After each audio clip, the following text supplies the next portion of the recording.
সাপ্লি, যেটার full form supplementary examination.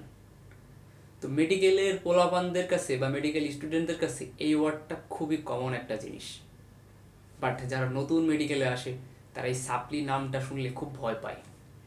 But এই সাপ্লি জিনিসটা আসলে কি, অ্যান্ড মেডিকেলে এটার ইফেক্ট অ্যান্ড ইম্প্যাক্ট কতটুকু। তো আমরা মেডিকেলে এসে অনেক টাইপের পরীক্ষা দিতে হয়, অনেক ধরনের পরীক্ষা দিতে হয়। যদি আমি একটু অ্যানাটমির দিকে যাই তাহলে দেখবেন সেখানে আপনাকে হার্ড পার্ট নামে একটা পরীক্ষা দিতে হবে, সফট পার্ট একটা পরীক্ষা দিতে হবে, জেনারেল এক্সামিনেশন নামে একটা পরীক্ষা দিতে হবে, বডি সারফেস মার্কিং দেখাইতে হবে, হিস্টোলজি করতে হবে, স্লাইড দেখাইতে হবে, অসপি দিতে হবে, অনেক কিছু আপনার পরীক্ষা দিতে হবে। কিন্তু কথা হলো এই প্রতিটা সেক্টরেই আপনাকে 60% মার্ক পেয়ে পাস করতে হবে। অর্থাৎ আপনি সব সেক্টরেই 60% পেয়ে পাস করছেন, ভাইভায় অথবা রিটেন অথবা অসপি অথবা প্র্যাকটিক্যাল, যে কোনো একটা জায়গায় 60% পান নাই, ফেল করে গেলেন। তার মানে কি, আপনার একটা জায়গায় যদি আপনি ভালো করতে না পারেন বা পাস মার্ক উঠাইতে না পারেন, তার মানে পুরো জিনিসটাই আপনার ফেল। কি হলো বিষয়টা? এমনটাই আসলে হয়, কারণ আপনাকে পাস করতে হলে সব কিছু নিয়ে আপনাকে পাস করতে হবে। আপনি ভাবলেন যে আমি খুব ভালো রিটেন পরীক্ষা দেব, ভাইবা একটু কোনো রকম পড়ে গেলেন, হবে না। আপনাকে ভাইবার জন্য যতটা গুরুত্ব দিতে হবে, রিটেনের জন্য ততটা গুরুত্ব দিতে হবে, অসপিতেও তাই, প্র্যাকটিক্যালেও তাই, এবং হিস্টোলজিতেও তাই। তো এই যে একটা জিনিস, প্রথম প্রথম এসে দেখা যায় যে রিটেন সামলাইতেছে ভাইবা খারাপ হইতেছে, ভাইবা সামলাইতেছে প্র্যাকটিক্যাল খারাপ হইতেছে। বাট এই যে একটা জন্য আর একটা খারাপ হইতেছে, যার কম্বিনেশনে কি হইতেছে, টোটাল রেজাল্টের উপরে ইম্প্যাক্ট পড়তেছে, যার কারণে আপনার রেজাল্ট ফেইল আসতেছে। অর্থাৎ আপনি কম্বিনেশন করে 60% মার্ক যখন ক্যারি করতে পারতেছেন না, তখনই আসলে ফেল হইতেছে। আর এই যে ফেইল করতেছেন মানে কি, ওই জিনিসটা আপনাকে আবার দিতে হবে। মেডিকেলে কোনো একটা জিনিস, যদি কোনো একটা পরীক্ষা আপনি ফেল করেন, সেই পরীক্ষাটায় যতক্ষণ আপনি পাস করবেন ততক্ষণ না পরের কোনো স্টেপে যাইতে পারবেন না। আপনি কোনো একটা টার্মে, কোনো একটা গার্ডে বা কোনো একটা প্রফে যদি ফেল করেন, আবার আপনাকে সুযোগ দেওয়া হবে দ্বিতীয়বার পরীক্ষা দেওয়ার জন্য। আর এই যে দ্বিতীয়বার যখনই আপনি পরীক্ষা দিবেন, সেই পরীক্ষাটাই হলো সাপ্লিমেন্টারি এক্সামিনেশান। এটার ইম্প্যাক্ট আসলে কতটুকু। আপনি যদি কার্ডে কখনো সাপ্লি খান, সেক্ষেত্রে দেখা যাবে যে একটা নির্দিষ্ট সময় পরে এই কার্ডটার সাপ্লি এক্সামিনেশান হয়। টার্মে যদি আপনি সাপ্লি খান, সেটাই টার্মেরও একটা নির্দিষ্ট সময় পরে সাপ্লি এক্সামিনেশান হয়। আপনি যদি কখনো প্রফের মতো একটা বড় পরীক্ষাও সাপ্লি খান, দেখা যাবে 6 মাস পরে ইউনিভার্সিটি থেকে আবার একটা সাপ্লিমেন্টারি এক্সামিনেশান হয়। অর্থাৎ আপনার সুযোগ আছে। আপনি একবার সাপ্লি খেয়েছেন বা একবার ফেল করছেন, এর মানে এই না আপনাকে দ্বিতীয়বার সুযোগ দেওয়া হবে না। মেডিকেলে আপনাকে অনেকবারই সুযোগ দেওয়া হবে, কিন্তু সাপ্লি খেয়ে এর ইফেক্টটা আমাদের পড়ালেখার উপর কীরকম পড়ে। আপনি যখন কোনো একটা বিষয় সাপ্লি খাবেন, তার মানে কি আপনার বোঝাটা একটু বেড়ে গেল, কারণ আপনি যে বিষয়টাই সাপ্লি খেয়েছেন সেটা আপনাকে আবার দিতে হবে। কিন্তু আপনি যখন আবার দিবেন, ততক্ষণ তো আপনার রেগুলার একটা পড়ালেখাও চলতেছে। মনে করেন আপনি ফার্স্ট কার্ডে সাপ্লি খাইছেন, কিন্তু আপনার জন্য তো বাকি সবাই বসে থাকবে না, স্যার ম্যাডামও বসে থাকবে না। তখন কী হবে, সেকেন্ড কার্ডের পড়াশোনা শুরু হয়ে গেছে ততদিনে।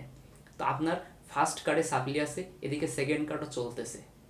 এই যে একটা কনফ্লিক্ট তৈরি হয়ে গেল, আপনার ফার্স্ট কার্ডেরও সাপ্লি এক্সামিনেশন দিতে হবে, এদিক থেকে আপনার সেকেন্ড কার্ডের পড়াটাও ঠিকঠাক রাখতে হবে, যাতে সেকেন্ড কার্ডে যে আবার সাপ্লি না হয়ে যায়।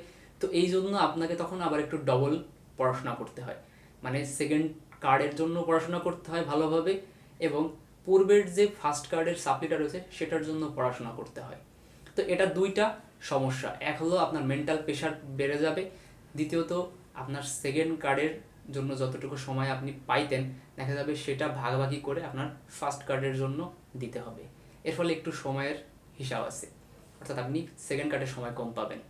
এই মেন্টাল প্রেশারটা আসলে অনেক বড় ফ্যাক্ট। তো সাপ্লি খাইলে এই জিনিসগুলো ফেস করতে হয়। বাট সাপ্লি খাইলে আর একটা জিনিস সুবিধা হয় কি, আপনার পড়াটা ভালো হয়। কেন? কারণ আপনি সাপ্লি খেয়েছেন কেন, হয়তো আপনার কোথাও ল্যাকিং ছিল যার কারণে আপনি সাপ্লি খাইছেন, বা কোনো একটা পরীক্ষায় ফেল করছেন, কিন্তু আপনি যখন ওই পরীক্ষাটা আবার দ্বিতীয়বার দিবেন, তখন আপনার প্রিপারেশনটা আগের থেকে বেটার হবে। হয়তো আপনি যেই কারণে আগে এবার সাপ্লি খাইছেন, সেই জিনিসগুলো আপনার পরবর্তীতে যখন আপনি সাপ্লি এক্সামিনেশনে বসবেন, তখন সেই সমস্যাগুলো থাকবে না। বাট সেই সমস্যাগুলো থাকুক বা না থাকুক, এই সাপ্লি খাওয়া একটা প্যারা, এক্সট্রা পেইন, আপনাকে এক্সট্রা কষ্ট করতে হবে, যার ফলে কী হবে, সাপ্লিটাকে বাঁচাইতে যে রেগুলারের যে জিনিসগুলো চলতেছিল সেইগুলোর দিকে ফোকাস কম হয়ে যায়। এই জন্য সবাই বলে মেডিকেলে সাপ্লি না খেয়ে রেগুলারে পাশ করে বের হয়ে যাওয়ার কথা। বাট বাই চান্স হয়তো আপনি অসুস্থতার কারণেও সাপ্লি খাইতে পারেন, বা অসুস্থতার কারণে আপনি পরীক্ষা না দিতে পারেন। সাপ্লি খাওয়া মানে এই না যে আপনি খারাপ স্টুডেন্ট। এখানে ভালো স্টুডেন্টরাও সাপ্লি খায়, কোনো কারণ ছাড়াও মানুষ সাপ্লি খায়, ইমপ্রেশনের কারণেও মানুষ সাপ্লি খায়। দেখা যাবে যে আপনি অনেক পড়ে যেও সাপ্লি খাইলেন, আবার আপনার ফ্রেন্ড কিছু না পড়ে যেও পাশ করে গেল। সাপ্লি খাওয়া মানে এই না যে আপনি খারাপ স্টুডেন্ট, আপনি পড়াশোনা করেন না। তো সাপ্লি খেয়ে অনেকে ডিপ্রেশনে চলে যায়, অনেকে হতাশ হয়, বাট এটা হতাশ হওয়ার কিছুই নাই। সাপ্লি আপনার লাইফে অত বেশি ইফেক্ট ফেলবে না। মেডিকেলে সাপ্লি জিনিসটা কমন, আপনি যে কোনো কারণেই সাপ্লি খাইতে পারেন।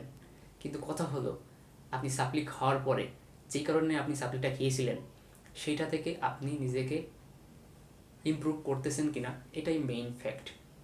আপনার যে কোনো কারণে সাপ্লি হয়েছে, আপনি সেটাকে ভুলে যান, সেটাকে ভুলে নতুন করে আবার চেষ্টা করেন, অ্যান্ড এটাই লাস্টবারের মতো চেষ্টা করেন এই ভেবে যে আমাকে এইবার পাস করতে হবে।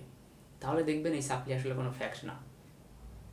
এইরকম ছোটোখাটো কার্ড, ছোটোখাটো টার্ম, বা আপনি প্রফের মতো পরীক্ষাতেও যদি কখনো সাপ্লি খান, কখনো ডিপ্রেসড হবেন না। চেষ্টা করেন আজ হোক বা কাল হোক আপনি ওই পরীক্ষা অবশ্যই পাস করবেন। মেডিকেলে একটা কথা আছে, লেগে থাকলে আপনি পাস করবেনই।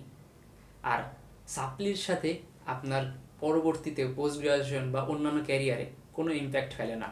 আপনি আজ অ্যাপ্লিকেশন কাল পাস করে যাবেন, বাট চেষ্টা করবেন রেগুলারে পাস করার, তাহলে ওই এক্সট্রা প্যারাটা আপনাকে খেতে হবে না। অ্যান্ড অল দ্য বেস্ট, ভালো করে পড়াশোনা করেন, বেসিক ক্লিয়ার রেখে পড়াশোনা করেন। আই হোপ আপনি সাপ্লি খাবেন না, আর সাপ্লি খাইলেও কখনো হতাশ হবেন না, লেগে থাকেন, চেষ্টা করেন, অবশ্যই আপনি পাস করবেন। Thank you.